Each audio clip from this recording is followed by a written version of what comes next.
Hi YFam and welcome to this video. I am very excited for today's video. So I love doing this video series with you guys because I get into the nitty-gritties of why I don't like a particular product, but I kind of have to give a disclaimer out there that when I say I don't like one product, it doesn't mean I don't like the whole brand. I could like all the other products from the brand or some of the other products from the brand and not like this one product. You know, it works in all ways. It's also possible that a product that I like you may not like and that I don't like you actually do like. So listen to the reasoning a little bit, and if it makes sense to you, great. If it doesn't make sense to you, please go ahead and try it out. I'll still go ahead and leave little links in the info box if that's what you want, which is a weird thing to do in a products I'm saying I don't like video, but fine, if that's the kind of description that you're looking for,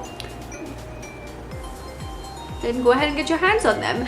This is just my way of making sure you don't land up spending your money on things that aren't necessarily worth it, in my opinion. I also get very nervous when I film this series because I'm not gonna lie, I have lost a couple of collaborations to Honest Opinions in the past, and business has sucked so much because of the pandemic that I'm like, oh my god, I don't want somebody to pull away a sponsorship because I could actually like another product from the same brand and just not like this one.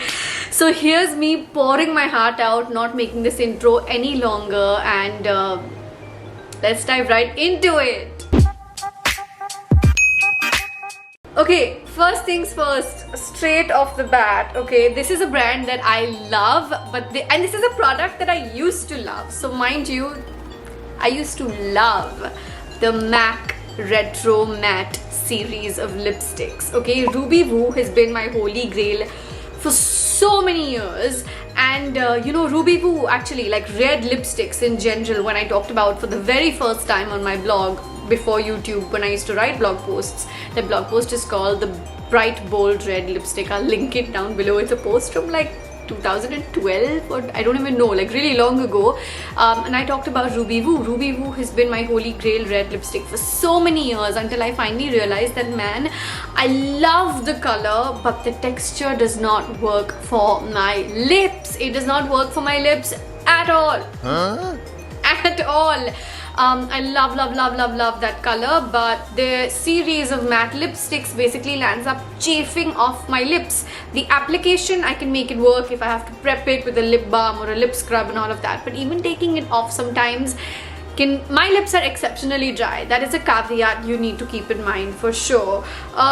It's just not for me. I love their colors so much, but I've just come to a place where I want my matte lipsticks to be easy to wear and easy to remove and beautiful color, and I don't want to put coat after coat. Not saying that all of these things are not with this. These are beautiful colors and it's like one coat is good enough, but because of how dry my lips are, I just have to keep doing it in parts, and that upsets me. I'm like, oh god, you're so beautiful, why couldn't you just be smoother and creamier and then dry down to them? I want a lot out of my lipsticks, clearly. Definitely not repurchasing any more MAC matte retro matte lipsticks. Their creamy range, I still might.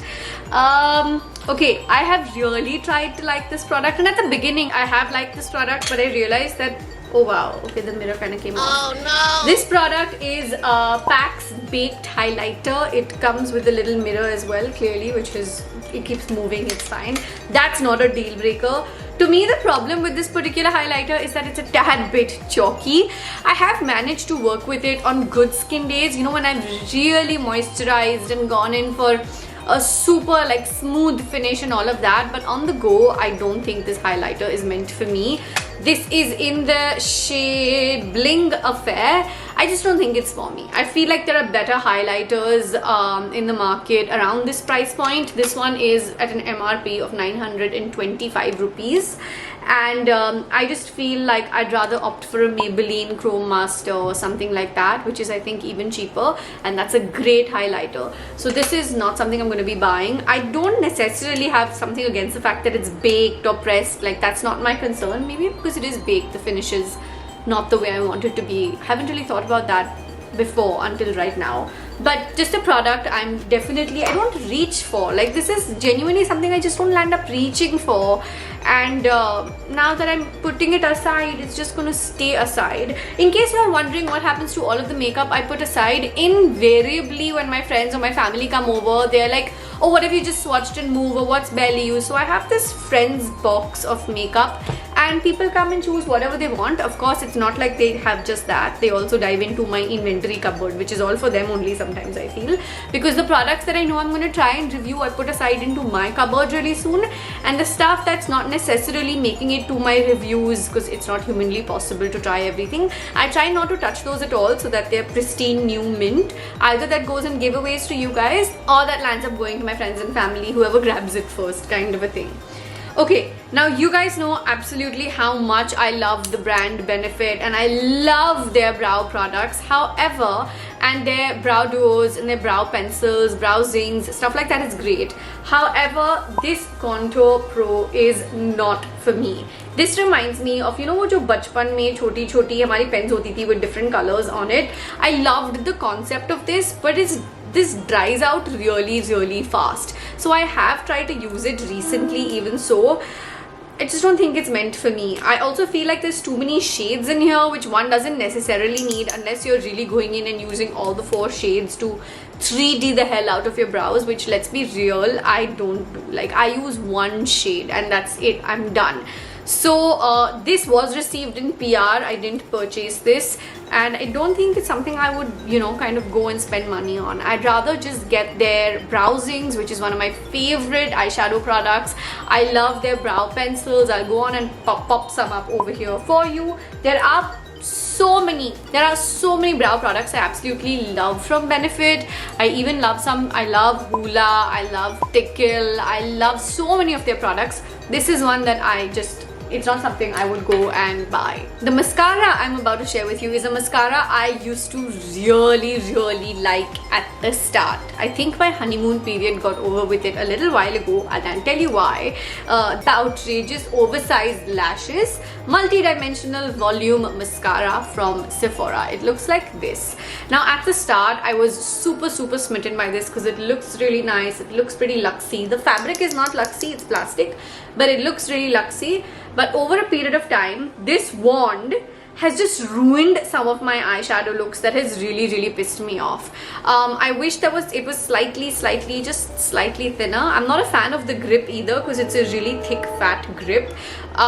Is the mascara formula nice? Yes, it is. It genuinely is really good, but because of how thick it is or something I'm not getting right about it, I land up throwing this mascara on my eyeshadow, and then invariably have to wait for it to dry and then wipe it off.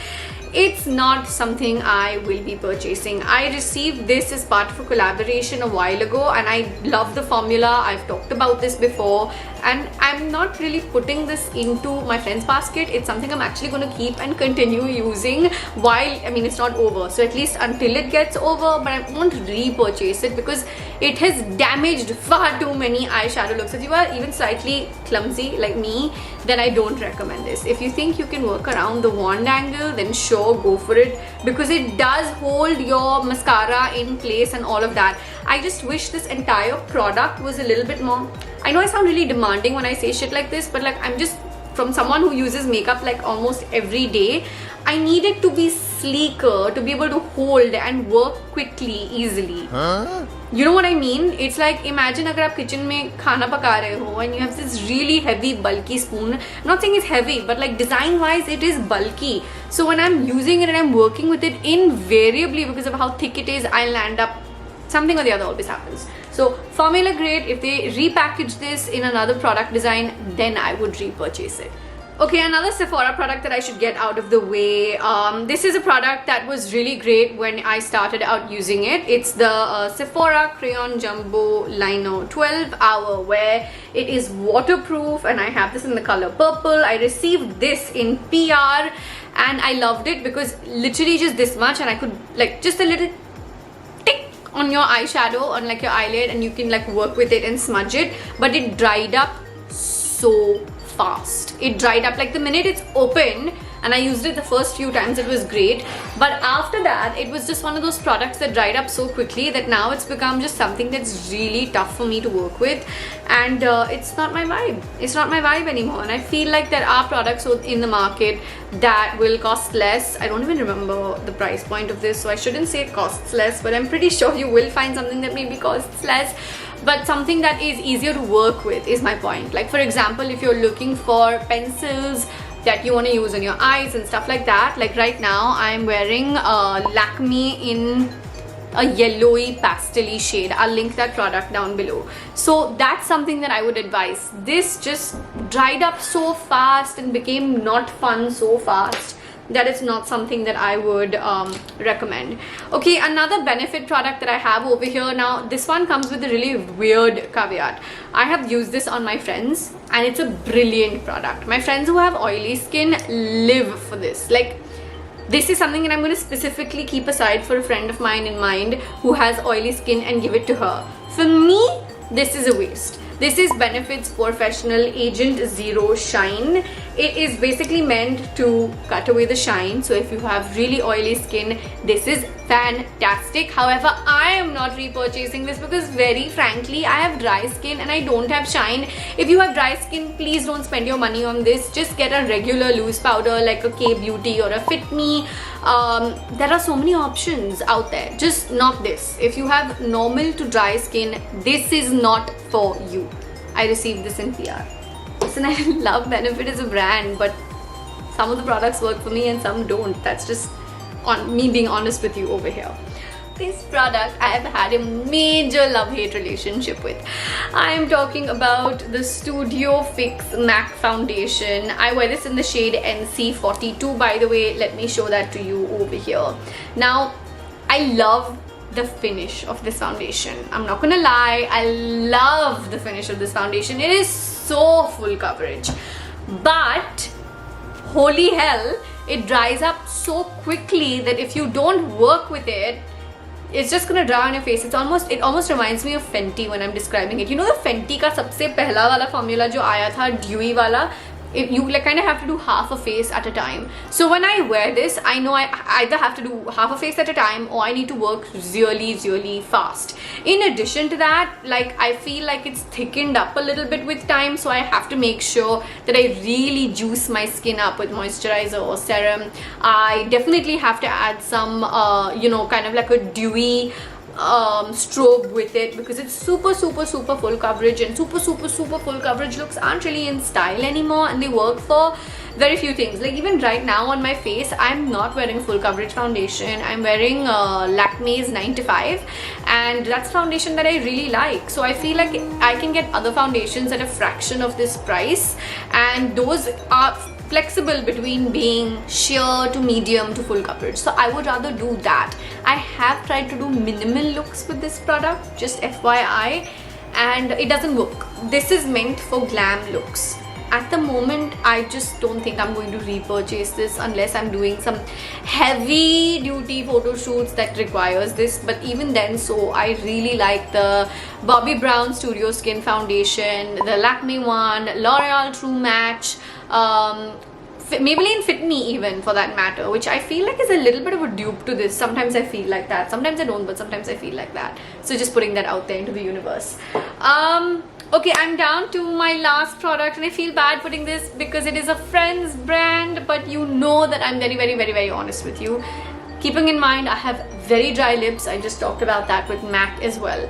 Now I'm strangely also wearing her brand on my lips right now. On my lips right now is Natasha Moore's liquid lipstick in the shade CEO, and I have it right here because I was getting ready. Yep, it's CEO. So I'm literally wearing this on my lips and I really like it. It's very feather soft and all of that. I'm wearing this formula for the first time, so I'm gonna figure through the day how it does for me, but right now it's working really well. I'm also wearing her mascara on my eyes right now. It's not high on volume, but it does a nice natural job. However, Her lipsticks, Natasha Moore's lipsticks, just didn't work for me. The bullets are too dry for my lips. I did wear it a couple of times, and when I really prepped up my lips, then it worked for me fine. But if I just wear it off the bat as is, it doesn't work for me. Even taking it off was a little bit like tough for my lips. So not really for me. The shade I have is, wait, I'm gonna open this. The shade I have is Ambition from her. This is a really beautiful shade, but the formula is not for me at all. I guess again, if you don't have dry skin, you can go ahead and try these out, but for me they don't work. I really like the way this liquid formula is working on my lips, so I feel like with Natasha's range, I'm gonna stick to her liquid lipstick. I also like the mascara for a natural look. Yeah, and I'm still to try her kohl pencil. I know she sent me the kohl pencil in PR recently. So that's where I'm coming from. This is the end of this video. I really hope you guys enjoyed it. I also specifically do hope it doesn't get me in any more trouble. I'm not gonna end this video without the Wear Fam comment shout out of the day, which goes to Anuradha Singh. Please come talk to me in the comments. You know I'm always reading, liking, hearting and responding to all of your comments. I make it a point to respond to each and every one of them. Please hit that subscribe button and turn those bell notifications on, because my statistics are telling me most of you have still not subscribed, and I'd really like for that to change. I will see you in my next one. Thank you so much for watching. Mwah. Bye.